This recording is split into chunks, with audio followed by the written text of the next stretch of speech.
Hello friends. तो जो मैंने ओटेट एग्जाम देवाई चाहते तो से वीडियोटी बहुत ही इनफॉर्मेटिव पूरा फास्ट लेकर लास्ट पर्यंत आपण मैंने वीडियोटी को देखु जानीपारे सिंपल फंडा केमी आपण मैंने ओटेट पेपर 1 हो पेपर 2 आपण मैंने पास आउट हो पारे कहीं जून मसरे एवं जाऊँगी आपण मानकर नोटिफिकेशंस पेपर 1 पेपर 2 ओटेट आपंकर ओटेट एग्जाम सरला आसीज जेटीर सेकेंड पेज जूनियर टीचर तो आपसे निजक प्रिपेरेसन करें कहीं से आपंकर मेन जिनस ओटेट पेपर 1 पेपर 2टा आपण पाखे मैंडेटरी रोचे। तो प्रथम ये ओटेट आरंभ कर सिंपल फंडा पता मन तो टी जो एग्जाम लास्ट लगी था जमी देख ओएसटीटी हो सीटेट हो तो टी जो लगी आपण मानकर नेगेटिव मार्किंगटा ना प्रथम आपणकर मुंडरू हटे दिंतु जे मते नेगेटिव मार्किंगटा आपण मानकर ओटेट पाई ना। ओके द्वितीय जिनस आप मन रखि था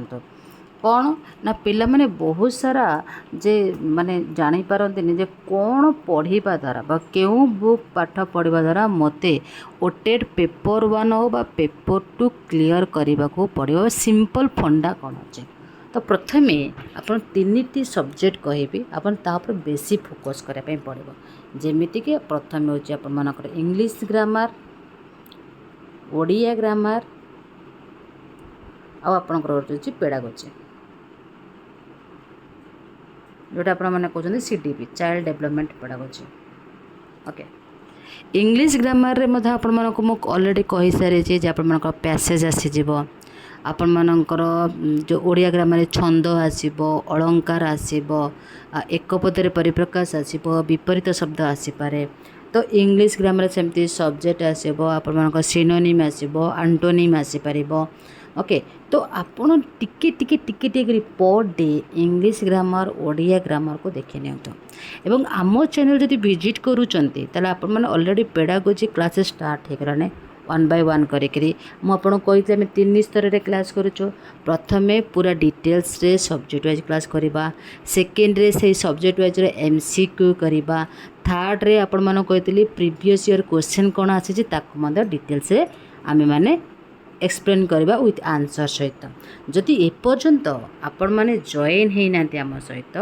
ओके ताला आपण को फोन में डायल करंतु 7978433098 आउ थे कही नेबी 7978433098 ये हाय खाली मेसेज कर दिंतु एवं जॉइन हे जंतु फ्री क्लासेस आपण को कौन से प्रकार पेमेंट एठी देबाकू पड़ो ना। ओनली कौन करने पड़ो ताले आपण माने भाई पारे ओनली सब्सक्राइब निजे सब्सक्राइब करने सहित निजे वीडियो देखा सहित आपण मानकर से सांगसाथी जो माने ओटेड पेपर 1 पेपर 2 रे टिके गोटे मार्क कि 2 मार्क रे असफल हो जाइछंती बा नुआ करे सीटी कि बीएड करूचंती से माने पेपर 1 पेपर 2 क्लियर करने पाई चाहूचंती आपण माने जॉइन हे पारंती बोथ साइंस एंड आर्ट्स मध्य। ओके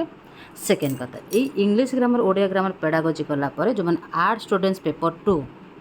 पिला मानक पय हिस्ट्री एंड पॉलिटी अच्छी ताका ऊपर टिके ध्यान दिंतु कौन सी बहिर आवश्यकता नहीं जदि इंग्लिश ग्रामर ओडिया ग्रामर आपण क्लियर करने चाहते आपण घर पखापाखि सरकारी विद्यालय पढ़ुवा अष्टम नवम एवं दशम श्रेणी पिलामानकर बही को टिके तनखिकी देखी दिंतु एवं आपण माने ही प्रचेष्टा कले ही पाई पारिबे। ओके सेमती जो माने हिस्ट्री पॉलिटी मध्य देखा चाहते अष्टम नवम दशम सरकारी विद्यालय पढ़ुवा पिलामानकर बही को देखीदेले पेपर 1 पेपर 2 क्लियर हम जो मैंने पेपर 1 दौरान से मैथमेटिक्स आपंकर गोटे सब्जेक्ट अच्छी ताको आपण को पढ़ा पड़ो। ओके मन रखु किंबा जदि आपण सीटी करूचंती सर्टिफाइड टीचर आपण मैंने कोर्स करूचंती तो आपण से बहीटा को ही देखते अन्य कौन सी गाइड किणवा को आपण को दरकार पड़ो ना। एवं हाथ लेखा पीडीएफ चाहते आमर वीडियो देखंतु हाथ लेखा पीडीएफ चाहते आम टेलीग्राम रे मध्य आपण जॉइन हो जातु एवं आपणकर जो स्वप्न अच्छी जो ओटेट क्लियर करके मुझे जेटी क्लियर करी निश्चिंत आपण क्लियर हो केवल धैर्यर सहित अपेक्षा करूँ बीट बाय बीट आम मैंने आपण पढ़े चलीचु एवं आगक पढ़ेबू। ओके छोट इनफर्मेशन टी वीडियो निश्चिंत आपण मैंने भल लगी जदि भल लगी निश्चय शेयर करेंगे और आपण मैंने से बंधु मान पाखक निश्चिंत पठेबे और जनइबे जे Amrita tutorial free classes already start कर सारी okay thank you have a nice day Jagannath कृपा दिनटी आपण शुभ मंगलमय हो।